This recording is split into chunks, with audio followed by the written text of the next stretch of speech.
Hey everyone, and welcome back to another Warcraft video. Today we've got a pretty exciting one because there is a fair amount of lore to get into. The intro cinematic for this patch has, of course, just came out. You've probably all seen it. And when you dive into the lore of this one and a lot of the imagery and what we see, there really is quite a lot that we can extrapolate. And then also many different connections to aspects of the game that some players will have seen already, especially the Horde players, less so the Alliance, and a lot that we really can extrapolate out into the future, as well as one or two interesting little tie-ins to the Legion expansion. So we're going to kick it off with the beginning. The Horde fleet is leading the Alliance. Now that's not what the Alliance think.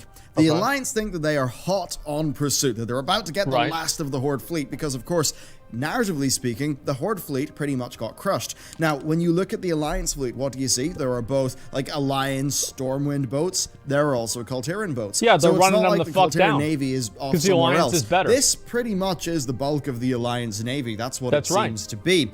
Now, you know, the Alliance, they're emotionally driven in this. Gen is going there trying to get the enemy. Yet, when you look over at the Horde boats, what's Thanos doing? He's just, you know, coolly having a look at Xal'atath. And this really leads us off into the first bit of explanation, right? That seems like kind of a bad thing. I mean, you have like this old god dagger and he's just kind of letting it lead the way. Seems like a mistake. For this cinematic. So, why does Thanos have Xal'atath? Well, it's pretty simple. Plot device. Sylvanas says that her end game pretty much is, is coming, and he instructs him to take the blade and to use it to guide him and go, you know, in the ocean. Now, it's very, very obvious that Sylvanas knows what's going to happen. And she says to use it as an opportunity to weed out internal enemies within the Horde. So, you know, at that point, she is suspecting the likes of Bellular, Lorthamar, etc., who, of course, are on that boat with Thanos. And then also, from just a purely military perspective, if she knows she is, let's just say she knows she's going to lose the 4 boats that she sends, but if she can draw out the bulk of the Alliance Navy,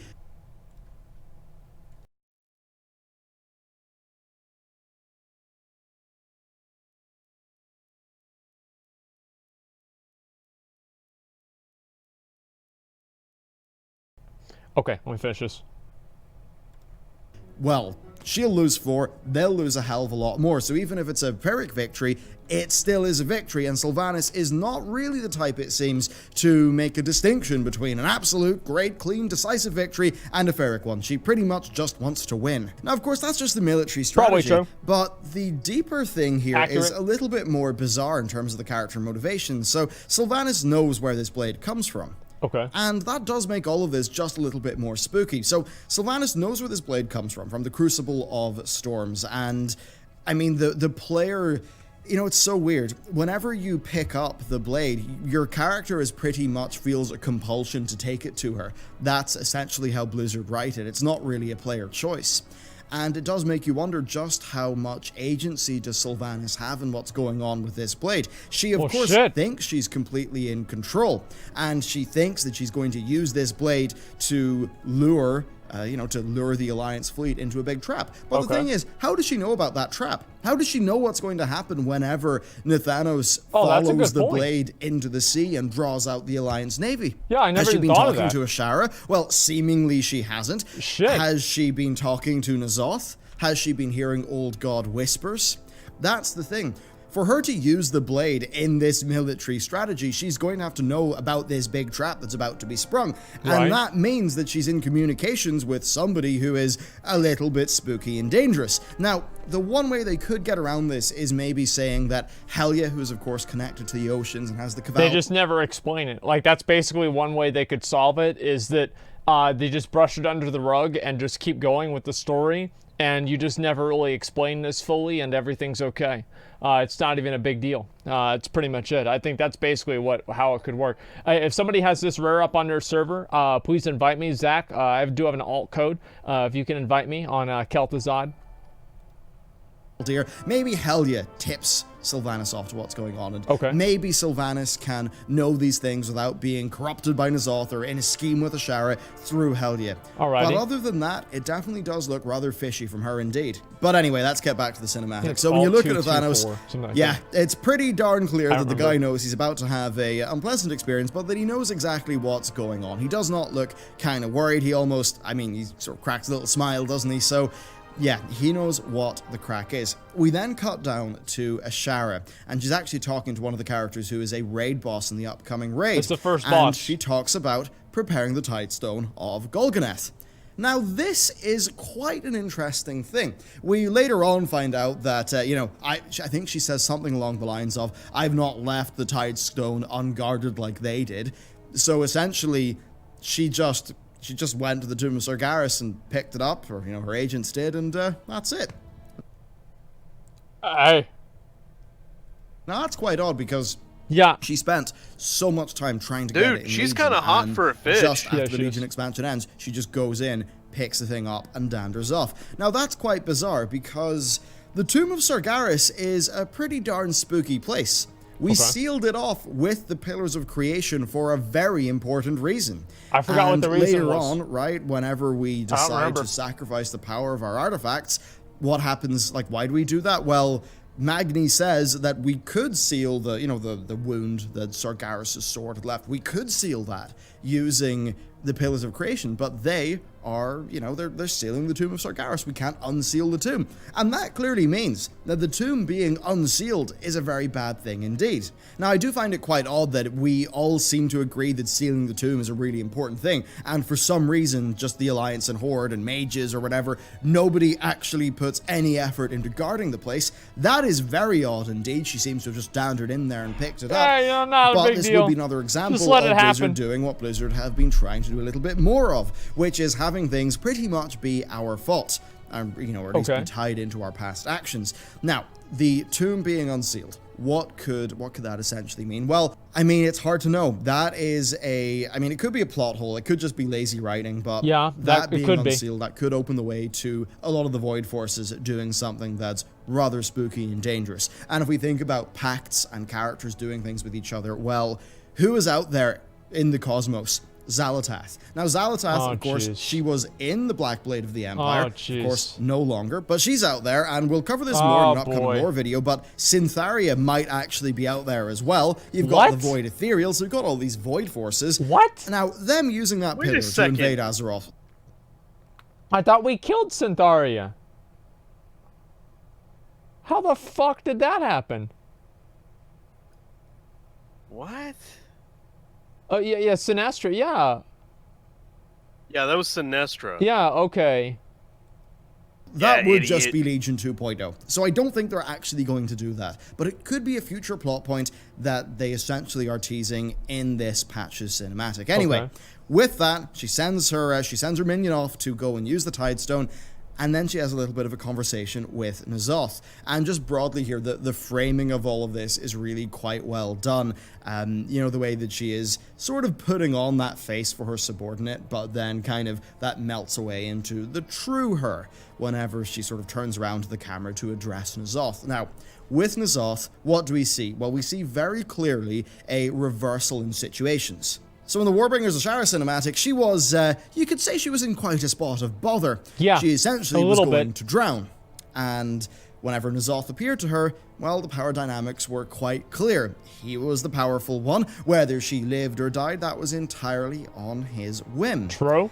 Now, of course, they sort of use that to show really her will, right? Because even though everything is stacked against her, even though she's completely weak and vulnerable, she pretty much rejects his offer at the very start and says, no, I'm going to be your queen, not your minion. And of course, all of that stuff happens. And then when we look at this, she is kind of teasing him for how he's locked up there, unable to burst out. She talks about the plans they've both had for a very long time, and that now it's time for him to watch her do what she does best. And that really can mean quite a few things indeed. Put very simply, it could just be her being pretty much the most powerful sorceress on the planet, and maybe, you know, using the Tidestone of Golganath. It could also be her referring to her being very good at, she thinks anyway, manipulating people and doing all of that stuff. Yep. Which very much is something that as you go through Nazjatar, you'll notice. Much like the Lich King, she sort of is always taunting you and playing with you and toying with you, and I believe that could also be referring to what will go down in the final confrontation with her at the end of the raid. I bet we're not. There's no way she's going to die. But there's I'm no going to way. very clearly mark it because I'd say that is spoiler territory because it is based on some in-game models and files. So it's not really stuff you will have seen in the game just yet. But what's extremely clear is that the power dynamics have shifted. She is the one in power. He is the one who's a little bit more in need. He, of course, needs her to release him from the prison, seemingly using the Heart of Azeroth, based off all of the dialogue that we've heard, where it essentially seems like we're just being lured into a trap where the heart is going to, and the quote from her is, shatter the prison of a god. So, all of that stuff is pretty spicy, but she's quite vain. And she believes in herself a lot, well, right? Fuck, man. And I believe that it could be quite likely that N'Zoth appears to her so weak in this sort of wispy apparition. Yeah. Even though he could probably sort of, you know, enter her mind like he did in the Warbringers cinematic. That's and what I was seem thinking. Powerful. He could do that. Was he in the trap then, too? But he doesn't here. I think he chooses to appear to look so weak. Like, you know, his tentacle comes up and she just sort of pushes it away, really indicating visually that she's stronger than him. He's, you know, he's even below her. She's in the more dominant position, and compare her to what she looked like in Warbringers of Sharad. Well, here, she's so much more strong and big and powerful and framed to be that way by the cinematic. But I think that's just how N'Zoth is choosing to appear. I think that he wants her to feel like that. We've got the, you know, we've got the line, the god of the deep. I think it's his heart is black ice. I believe that's from the puzzle box. I think that's from the puzzle box. It's one of the lines associated with N'Zoth anyway. Okay. So, to me, it really seems like he's playing her, even though she maybe thinks that she is playing him. Because one thing that has seemed kind of possible is that she would try to seize power herself. Because it really has seemed like they're... Well, how are you going to seize power? Like, I don't know if that's... I don't know about that, dude, because, like, I mean, N'Zoth's an old god. Ashara's an elf. You know what I mean? Like, come on. Like, really? Wait, isn't she like one of the most powerful elves that ever existed, ever? But she's an elf. Yeah, I mean, at the end of the day, she's still just an elf. Well, yeah, but, I mean, Broxigar was just an orc. He only damaged Sargeras because he had the axe. Yeah, but she's magic. It's not the same, dude. I mean, like, old gods, listen, like, they had, like, literally the Titans had to grab an old god and pull him out of the earth. That's the only one. And which one was that? Yasiraj? I forgot even which one that was. And, no, the old gods are too powerful. Like, there's no way that Ashara is going to have control over the old god. That's so fucking stupid. Ashara is as powerful as Sargeras. That's the dumbest thing I've ever heard. Sargeras literally is bigger than the planet. Like, how's she going to be more powerful than him whenever he can literally cut the planet that she lives on in half? I mean, does that make any fucking sense to you? Both. They're both pretty duplicitous, nasty pieces of work as characters. So really with this, it's just a matter of where Blizzard go with the plot. Either Ashara tries to double-cross him first, he tries to double-cross her first, so maybe she is manipulating him, he is manipulating her, or they're both manipulating each other, and it's just whoever, you know, pulls the trigger first. But anyway, after that, the Tidestone is used, the waves are pulled back, and what's kind of interesting is they're pulled back in such a way that the Horde ships pretty much will just fall straight down. Okay. Because you'll notice in the next shot, the Horde ships aren't there. You only see the Alliance ships. And that, you know, that of course means that we get to see them, you know, dramatically fall into Nazjatar. And that is what leads us directly into the content of this patch. Even if everyone on those boats died, including Nathanos, Sylvanas has already won. The whole thing, right, was that the Horde was kind of losing the war on paper. Their fleet was smaller, they'd suffered major setbacks. The Horde sucks, that's why they were losing. Yet here she has sort of level the playing Yeah, field. they're losing because She's they taken suck. out the Alliance fleet. And do remember, we went to Kulturas and Zandalar to get their fleets. Well, the Zandalari fleet was crushed by the Alliance. The Kulturan fleet has now pretty much been crushed by the Horde, so Sylvanas has played her game pretty well. It's just all about what are the consequences of Nathanos continuing to follow the Blade. What does the Blade want now? What is N'Zoth's plan if he is the one who's more directly controlling the Blade? Okay. And that's really the thing. The Blade is a black box. We don't know what's happening there. We don't know if the Blade itself has latent stuff that's whispering to Sylvanas or Nathanos. We don't know if N'Zoth is using the Blade as a medium to whisper to them. We have absolutely zero idea. And with that covered, Nathanos I want studied to the just Blade. very That's right. quickly talk about a little bit more of the spicy speculation. Okay, So, here we go. spoiler warning, but here we go. In the PTR files, there have been some things that kind of indicate that a bit of a trap is sprung, that things somewhat go awry at the end of the Ashara encounter. Yeah, duh. And when I was going through Model Viewer, guess what I found? I looked at the death animation for Ashara. She doesn't die. She doesn't die in the death animation. She is just left on the floor panting. A little bit like Garrosh. Whenever you defeat Garrosh, he's just kind of like lying down because, you know, you don't kill him. That's the whole point. So that really does make me think that Ashara survives this fight. And I think that's a good thing. I think it really would be a pity if Ashara just appeared, villain of the week, lop her head off, job done. Now the thing is, what is the context of her survival? Does she get double-crossed by N'Zoth? Does N'Zoth essentially just try to cast her aside?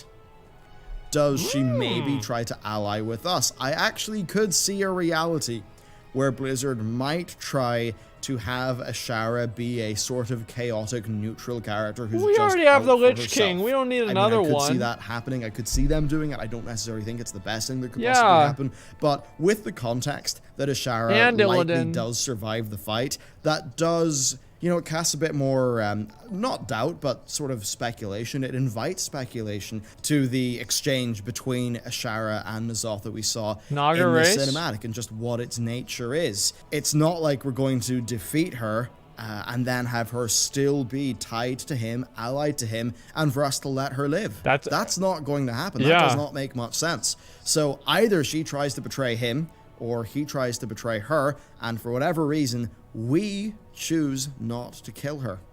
So that certainly is an interesting thing. And then, of course, we need to take this in the context of Ian saying that the 8.3 cinematic will pretty much leave there being no doubt as to the final villain of this expansion. So right now, it seems pretty darn clear that the final villain of this expansion is going to be your boy N'Zoth. However, it could be Sylvanas, who knows? But it's pretty likely N'Zoth at this stage. They could subvert our expectations. We all know just how too hot they to love die. to do That's things true. like that these days. But yeah, that's kind of where I'm left with this. A pretty cool cinematic, but it's just when you go through the implications of everything that is shown and sort of talk about the lore connections that this cinematic has to the things they've established in the game, that it just does get a bit more interesting. And it's also good to fill everyone in because, of course, Alliance players will not have seen a bunch of this storyline with Sylvanas, so it's good to clue everyone into what's actually going on. Anyway, that's it for this video. What the fuck, Let me know man? what you thought about the cinematic, what your analysis is of it, and with that covered, I will see you next time. Wow.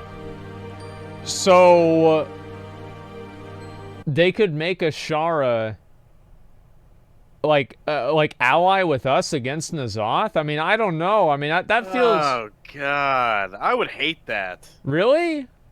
Yeah, that feels too... I don't know. I mean, what has she really done wrong? What? Yeah, what has she really done wrong?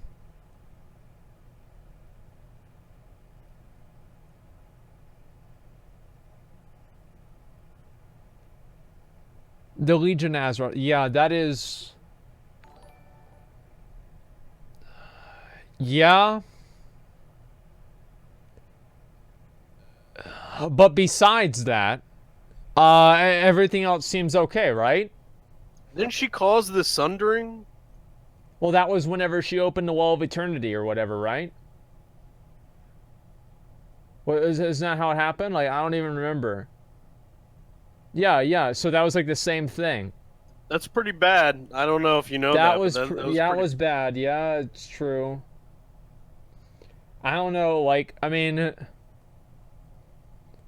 if they have her come back and, like, be on our side, I don't know if I'm gonna like that or not. I think I'll see how they tell the story and we'll see. But it seems like it might be a little bit, like making the Lich King a chaotic neutral, I was not a fan of. Okay? Like, I'm just not a fan. And, she forced us to play through Vashir. Oh, well, you mean... True. Yeah, oh, yeah. God. That's true. Oh. I don't know if we can forgive her for that. She's basically Hitler. Yeah, I mean, she wanted to have Sargeras' babies. Well, yeah, but she didn't, though. I mean, so that's not a really big deal. N'Zoth will be next expansion. Last raid is Sylvanas. I feel like... Yeah, I don't know. That's actually a good question. How the fuck would that even work? So are they just gonna, like... Because if the fight's N'Zoth, then what do you do about Sylvanas? It's just been causing trouble this whole time. It's like a second problem that's just like sitting around doing nothing. Zeke heavily unconfirmed Sylvanas is the last boss sealing N'Zoth. I don't know, man. Fuck, man. There's too much porn of Sylvanas. She can't be killed. That's a good point. I feel like Destiny wants best for her people. Yeah, at the expense of everybody else, though.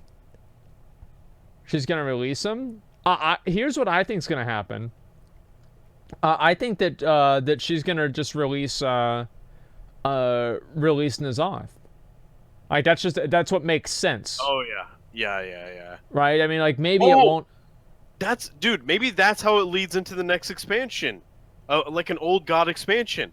Yeah. Is Sylvanas is the last boss, and somehow she releases N'Zoth, and then we lead into the next expansion. We kill Sylvanas or do something with her. You know, whether we kill her or fuck her or whatever. Right. And then we go into the next expansion. I mean, I could see that being the case. I mean, fuck, man.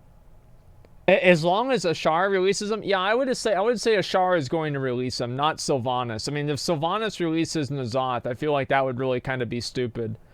But I don't know. I'm really curious to know what the fuck is going to happen. Heart of Azeroth conspiracy finally revealed. Okay, here we go. World of Warcraft, the Black Empire.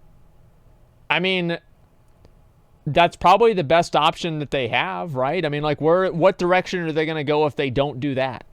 I mean, that's the big question. I feel like with that being the case, I mean, why not do that? It's what makes sense. Nagas are a third faction. I feel like if they made Naga as... Well, no, I mean, like... I feel like Naga is a horde race. Like, I can't see an alliance being a Naga. Like, that's stupid. Like, well, Go ahead. You have to remember that, you know, Cho'Gall believed that the Horde was meant to bring about the end of all things.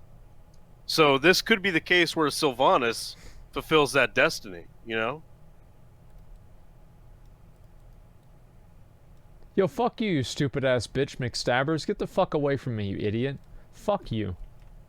This dipshit fucking invites me to a group while he's standing on where the mob is supposed to spawn, riding the mount.